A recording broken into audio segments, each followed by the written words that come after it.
सुप्रभात बच्चों। आज मैं फिर आपके सामने एक नई जो है उसी की पुराने टॉपिक की थोड़ा सा बचा हुआ अंश लेकर के आई हूँ और इसी को मैं पढ़ाने जा रही हूँ। तो तुलसीदास की ये रचना है और जो है रामचरितमानस के बाल कांड से लिया गया है। 7 कांड है इसमें। तुलसीदास के पिताजी का नाम आत्माराम दुबे, माता हुलसी थी। इनकी पत्नी का नाम रत्नावली। आप लोग तो जानते हैं कि रत्नावली और इनके बीच बहुत ज़्यादा प्रेम था, घनिष्ठ प्रेम। विवाह उपरांत एक बार की घटना है, जब ये इनकी पत्नी अपने गांव चली जाती है तो अचानक इनको बहुत ज़्यादा याद आता। तब ये क्या करते हैं कि अपनी पत्नी से मिलने के लिए बाढ़ आई हुई थी, नदी में लाश बह रहे थे, उसके जरिए चले जाते हैं। और जिस खिड़की से इन्हें अंदर जाना होता है उस खिड़की के बाहर सांप लटक रहे थे। उस सांप को इन्होंने रस्सी समझा और उस रस्सी से अंदर गए और पत्नी से मिलने के बाद पत्नी ने कहा कि लाज नहीं आवत है, इतनी रात गए आए हो। तो कहा ठीक है। और उन्होंने इतना दुत्कारा रत्नावली ने कि इनकी जिंदगी की दिशा और दशा दोनों बदल गई और कहा कि जितना प्रेम आप मुझसे करते हो उतना प्रेम और ईश्वर से कर लिए होते तो मोक्ष मिल गया रहता।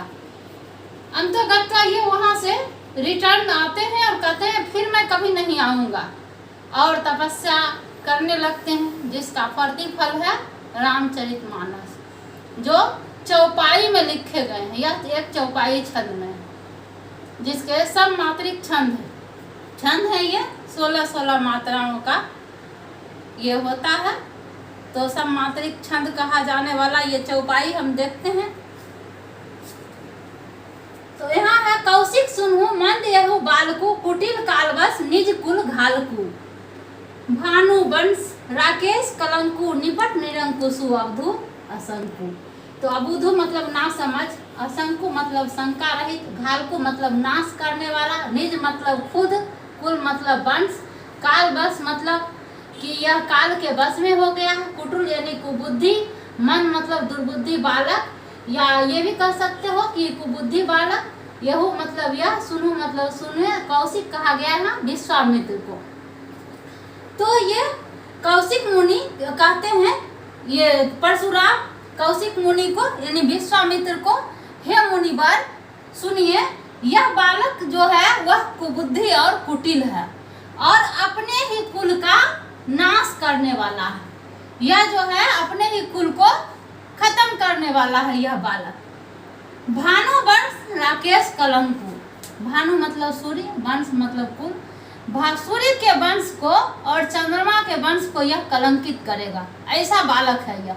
सूर्य वंश और चंद्र वंश को कलंकित करने वाला है, या सूर्य रूपी जो चंद्र वंश है यह, इसको यह कलंकित कर देगा, कलंक में यह डाल देगा। आगे कहा निपट निरंकुशु अवधु असंकु, यानी कि यह बिल्कुल ही उदंड, निडर और दुर्बुद्धि बालक है। इसके पास थोड़ा भी बुद्धि नहीं, एकदम मूर्ख है। तो इस पर कहा कालक बलु होइए क्षण माहूं, मैं यदि चाहूं तो एक ही क्षण में इसे काल के ग्रास में बना दूंगा। मैं एक ही पल में इसे मारकर काल के ग्रास में भेज दूंगा।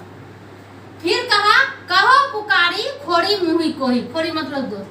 तब इस राज्य सभा में यानी जो भी उपस्थित हैं वे लोग मुझे कोई भी दोष मत देना, क्योंकि मैं इस कटुवादी बालक को, ये दुर्बुद्धि बालक को, ना समझ बालक को यदि मैं वध कर दूं तो आप लोग मुझे दोष मत देना। फिर कहा तुम हट कहो जो चहु उबारा, कहीं प्रतापु बल रोसु हमारा।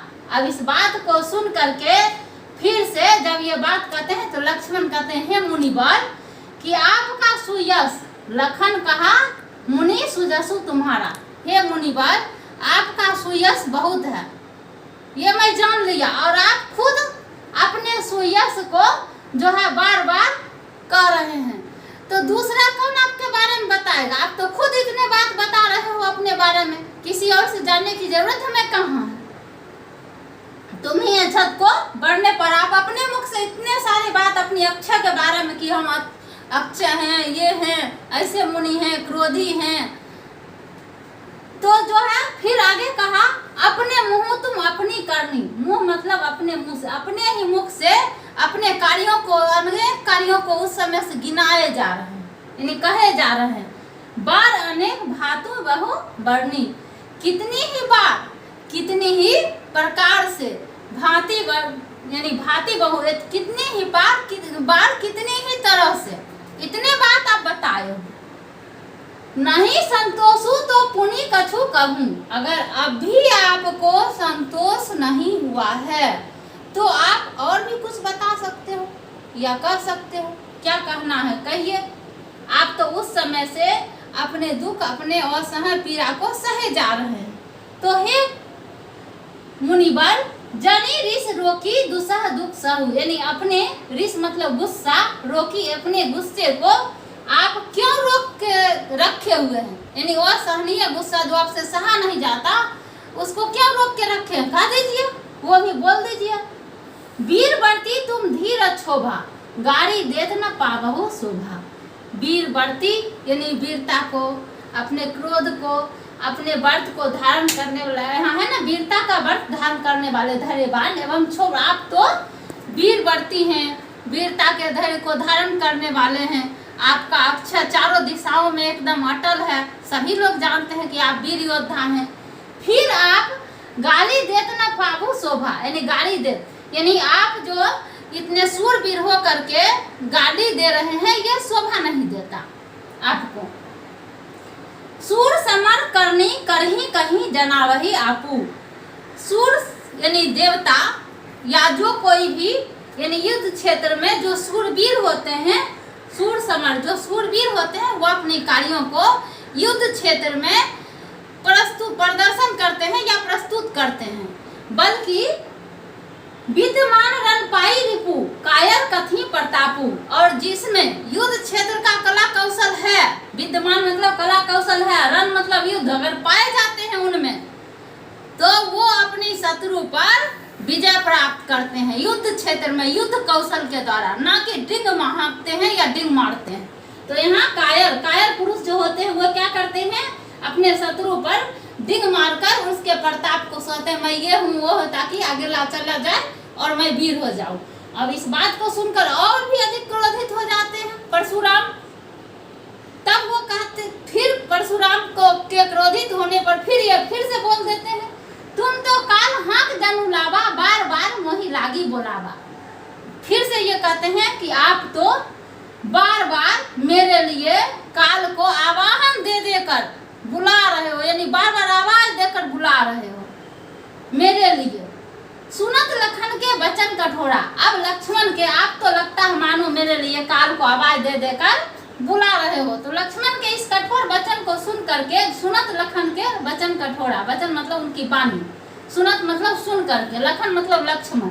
तो लक्ष्मण के इस कठोर वचन को सुन करके परशु सुधारी धरव कर घोड़ा, यानी उनका जो फरसा था वो जो ऐसे रखे हुए थे इस प्रकार से, चित्र में भी है, आप लोगों ने देखा है, वो इस तरह से उसके तरफ करके अब मैं तुम्हें मार डालूंगा। तो सुधार करके सुधारी धरयो कर घोड़ा, सुधार करके एकदम रख लेते हैं। अब जनी देई दोषु मोहि लागू, यानी अब जनी जन सभा में जो कोई भी उपस्थित हैं वो मुझे मोहि मतलब मुझे दोष मत देना, ये सारे लोग मुझे अभी मैं इसे मारने वाला हूँ, इस पर दोष मत देना। कटुवादी बालको वध जोगु, यदि मैं इस कटु वचन बोलने वाले बालक का आज मैंने अगर वध कर दिया तो कोई मुझे दोष मत देना। कौशिक कहा बाल बिलोकी बहुत मैं बाचा, बालक को यहाँ बिलोकी मतलब देखकर या समझकर, बालक समझकर मैं इसे बहुत बचाया या बहुत बचकर मैं रहा अभी तक। अब यही मरनीहार भाषाचा, अब यह सचमुच में मरने वाला है, अब यह बचने वाला नहीं है, अब मेरे कुठार यानी मेरे फरसे से अब यह सचमुच में मरने वाला है। कौशिक कहा क्षमु अपराधो बाल दोष गुनगुन ही न साधु। कौशिक मुनि कहते हैं कि हे मुनिवर, इनसे परशुराम से कौशिक कहा गया विश्वामित्र को, वो कहते हैं कि हे मुनिवर, बालक के अपराध पर आप क्षमा कर दीजिए। इस बालक के अपराध पर ऐसा नहीं गुस्सा किया जाता, तो बाल दोष यानी बालक के दोष पर साधु जनों का ये गुण ही नहीं है कि उनके गुण और दोष पर हम बहुत ज्यादा कुपित हों, क्रोधित हों या गुस्से हों। ये साधु का गुण नहीं होता, इसीलिए आप इसे क्षमा कर दीजिए। उत्तर देते ना छोड़ो बिने मारे। अब अगर इसने कुछ भी बोला तो अब मैं इसे बिल्कुल नहीं छोड़ने वाला, अब मैं इसे मार दूंगा केवल। और इतने समय से अभी तक मैंने अगर छोड़े हुए हैं तो केवल कौशिक शील तुम्हारे, आपके शील गुण के प्रेम के कारण अभी तक मैं इस कटुवादी बालक को छोड़े हुए।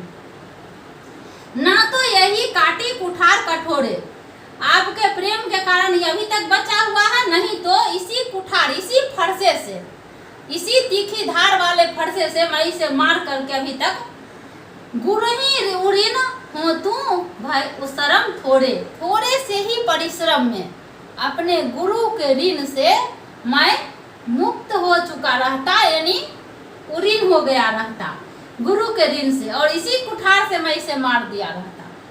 तो यही है बाचा का अर्थ बचा या बचाया, उरीन का अर्थ ऋण से मुक्त, साचा माने सचमुच में, श्रम यानी परिश्रम।